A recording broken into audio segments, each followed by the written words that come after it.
n'igihe usanga ababikoze bari mu miryango yabo bategetsi ku buryo baca babakingira ikibaba. Iryo tegeko rica rigenda.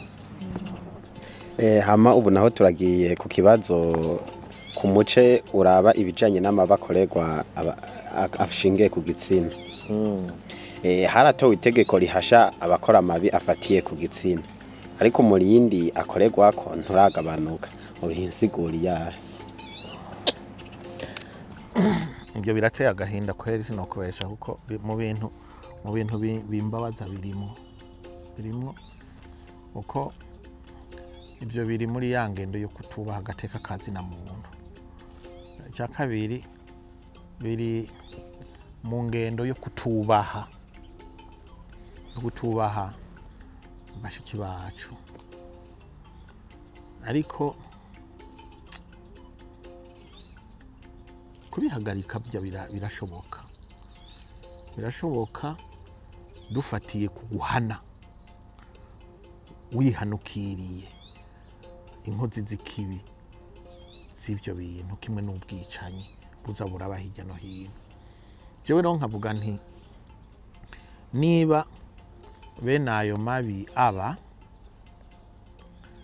nukubera cyo umuntu yokwika tolerance, kureka ibintu bikaba uri hejuru, bituruka hejuru. Jewe ndi mubemera yuko amategeko aramutse ashizwe mu ngiro uko yanditse abantu bakabahana systematikema, ivyo birashoboka. Ariko ingorane zihari n'iziyi nuko ushobora gusanga rimwe na rimwe muri abo bategetsi hariho bamwe baba babirimo, ugasanga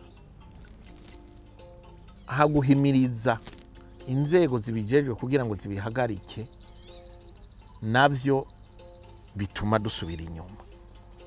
Cya kabiri n'igihe usanga ababikoze bari mu miryango yabo bategetsi ku buryo baca babakingira ikibaba.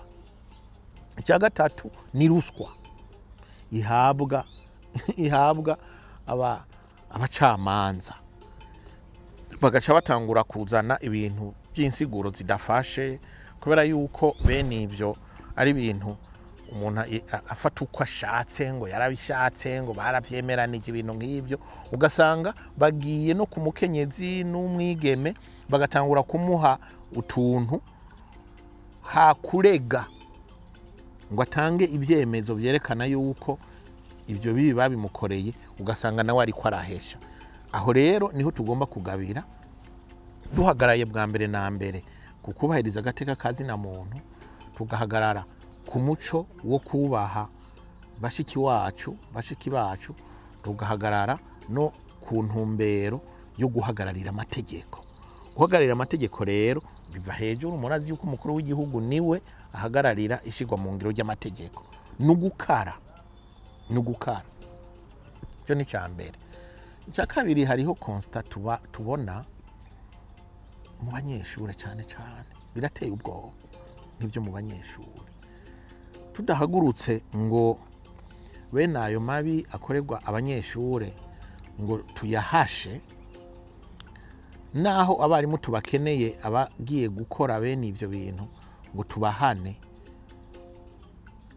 ni ibintu bishobora kutuzanira karambaraye. Kubera iki? Kubera ko urabona abana bo mu myaka 15, 16 bari mu mashure abanza n'ayisumbuye, n'abana bari bageze usanga bageze mu bigero byo kutamenya ubuzima uko bumeze, icyo bita zaje do puberté. Bataba bazi ibyo barimwo, bagashaka kwipima ko ari abakenyezi atari abakenyezi, ugasanga rero abarimu bariko baraprofita yabo bagaca babajana muri ivyo kuko bashuha cyane. Ibyo rero ni ibintu tugomba guhasha kabuvyeyi, tukagomba kubihasha mu kwihaniza no guhana nk'abarimu baja muri ivyo. Ibyo rero bigaca bijana n'ibi by'amabi akorerwa abakenyezi, tukabifata yuko ari kibi kigomba guhanwa cyane. Ibyo rero je ndemeza yuko bishoboka uko uretse n'ibyo hari n'igihe usanga hari amabi nk'aya akorerwa inzoya abana. Je narigeze kubibona kera ku buryo byanambabaje. Igihungu cy'igisore cy'imyaka 27 cyasimbiye ku bwana bw'imyaka 6 ngo 8. Je naragiye kumuraba hari hakiri pespe hajya hari pafu. Ngiye kuraba nashaka kuraba uwo muntu bambwiye ngo numusore akora ibyo bintu. Ndagangwa na Mungu nasanze ari igisore kimeze neza. Ushobora gusanga n'inkumi zirukira. Ariko agasimbira kuri ibyo bintu.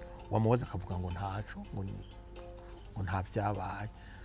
Bene abo bantu tugomba kubihaniza rero. Kandi rero nta n'iyindi nzira uko bene abo bana bataragira ku myaka 18 20 baba ari nk'imarayika. Ntabwo rero dushobora kubareka bonyene, abagomba kuja gukingirwa na societe n'igihugu. Ibyo rero tugomba kubyitaho, ni nako kamaro kawujya bushikiranganje bujejwe Jean, niko kamaro k'ubutungane, niko kamaro k'inyamiramabi. Abo bose rero bagomba gushigwa kuri ico gikorwa cyo kugira ngo bashobore kubihagarika. Ibyo rero ndibaza yuko twese tubishizemo uruhara n'ibintu bishoboka, ibintu bishoboka bidaheza ariko bikagabanuka cyane.